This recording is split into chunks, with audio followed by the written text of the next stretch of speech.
step, they included those energy costs on the bills that they sent to their internal customers in the bank. So the application owners, the process owners, now saw not just charges for software maintenance, for storage, for compute power, for network ports. They saw charges for electricity. And you can imagine, in some cases, their bills went up by about 50%.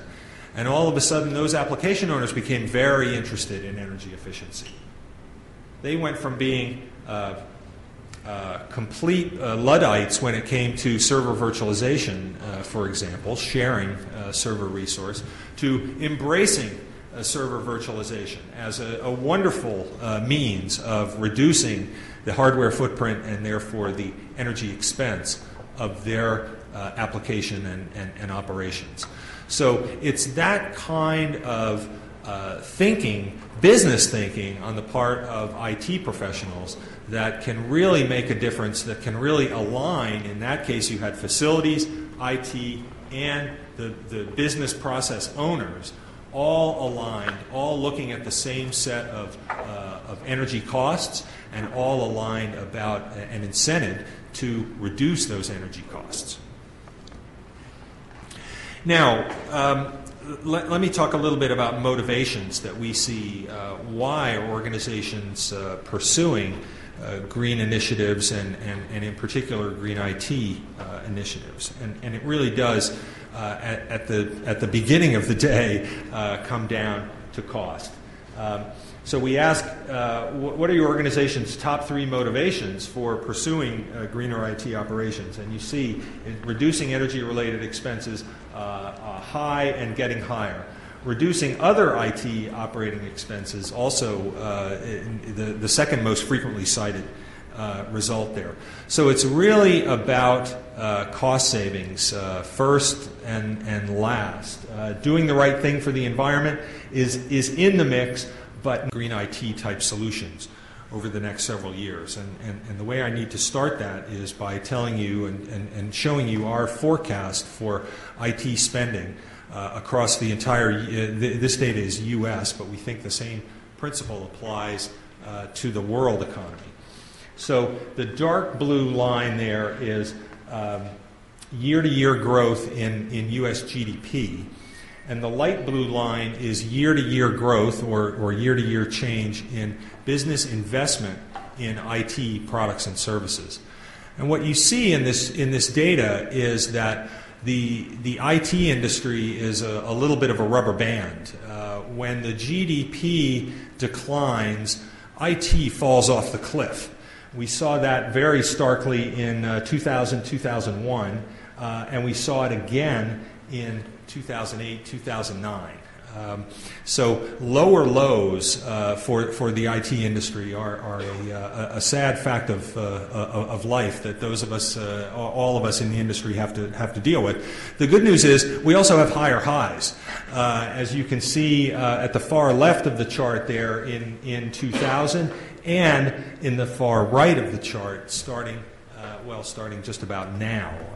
We think the IT industry is again poised for several years of growth significantly faster than the overall economy. I mean by a factor of 2 or 3 times as fast growth for IT investment, IT spending, relative to the overall U.S. GDP. As I say, this is U.S. data. We think there's a similar pattern applies pretty much around the world. One of the things that growth in IT spending is going to do is open up the next frontiers and investment in the next frontiers for green IT. Sorry, this is the one I want to show you. And again, this picture deserves a little bit of explanation here. What I'm trying to depict is these concentric rings of focus of initiatives for what we still label green IT. Over on the left, at the core is the data center. In the next ring is the distributed IT assets, the PC and printer population, essentially. In the third ring, that's really where I want to focus right now, is IT's role in helping business process and business strategy. What Jim called the IT for green kind of initiatives. And then out in the fourth ring is IT's role in understanding climate change and in building public infrastructure, the smart cities, smart grids and the like, that are really beyond the four walls of any one company and are really in the realm of public policy and public infrastructure. But if we dial back to the third ring, business process and strategy, what's the role for IT in that arena? We've talked about a few things. We've talked about teleworking and long-distance meetings, for example, to get folks off of airplanes. Another really interesting and important one, we think, is going to be the advent of enterprise carbon and energy management systems. So putting in place a new software backbone across the entire organization that will help companies track, manage, and report their energy consumption and the flip side of that, their greenhouse gas or CO2 emissions. We call these enterprise carbon and energy management systems. As usual, I have a pretty diagram to explain, but the idea here is a layered sort of software architecture with sensing and monitoring down at the bottom, aggregating and analyzing in the middle, and then governance and reporting functions up at the top. So think of this as a flow of information coming from all the assets, all of the energy-consuming assets across the organization, being fed into a single backbone and ultimately a single database where that information can be normalized and analyzed and understood in a way that helps companies look at their footprint, their energy footprint and their carbon footprint, and take actions to improve and reduce those footprints over time.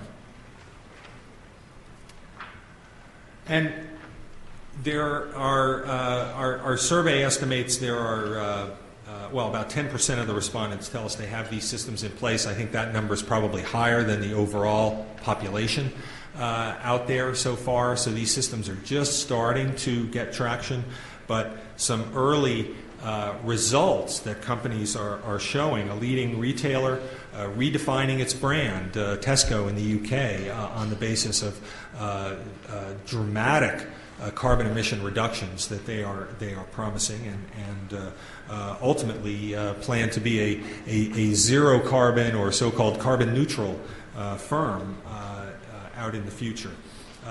A local government, the city of Palo Alto, cutting its carbon emissions in the first year of implementing an ECEM system by 5%. And the UK Ministry of Defence about to put a system in place, again, to monitor and report progress against its goal of a carbon emissions reduction of 30% by the year 2020. Now, I mentioned that notion of objections from IT professionals that I hear all the time, and oftentimes it's while we're walking around and they're showing me a data center that looks like this. And they're saying, I got a lot to do. You want me to go green? You know, just getting from there to there, that's a big job. I haven't got time, I haven't got bandwidth, I haven't got resource to to worry about the other 98% or 90% or whatever the percentage is within my company that's outside of IT. Well, in fact, not only can you must. It's IT that really has to lead business and ultimately, I think, lead the entire economy toward this lower carbon era that I think all of us see in prospect.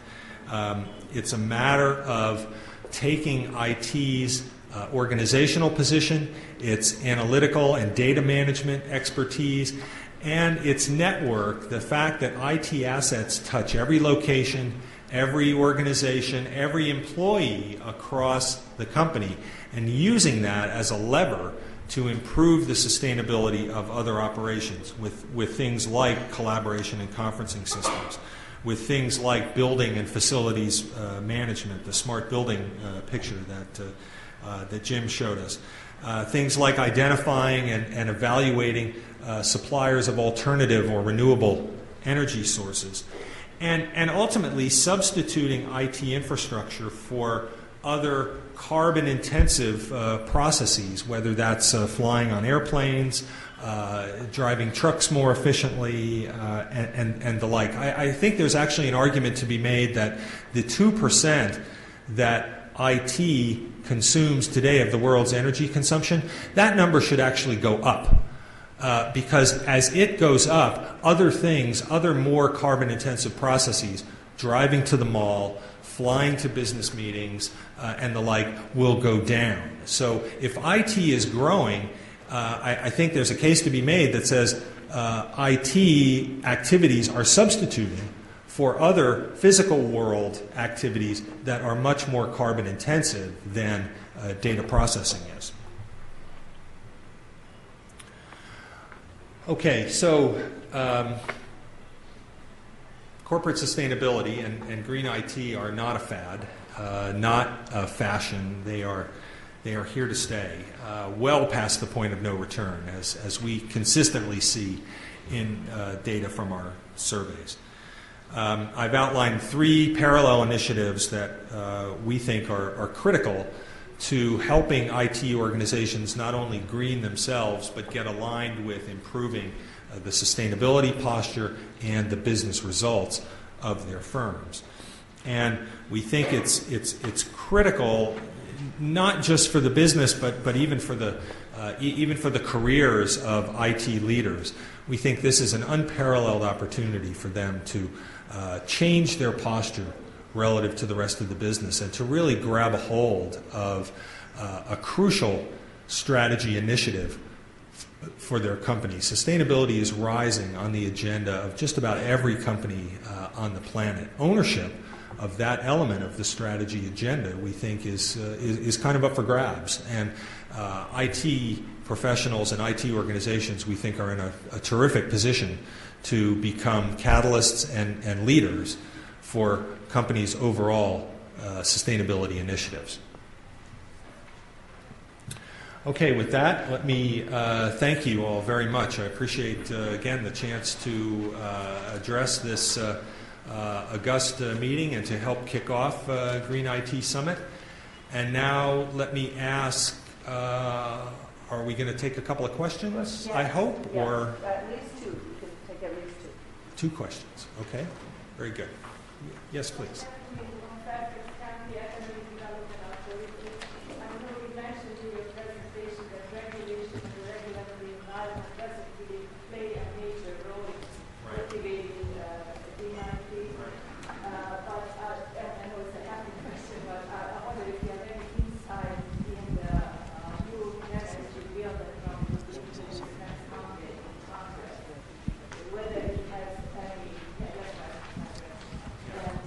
It has very contradictory contents. How do you see the probability of having a carbon tax versus cap and trade? And, you know, there are rumors right. that the role of EPA would be dramatically reduced in regulating greenhouse gases and so on and so on. I was just wondering right. if you have any insight in that. Right. How would that impact? Recapitulate the question. Sure. Yeah, the question was about my analysis of pending legislation vis-a-vis EPA regulation, vis-a-vis other prospective forms of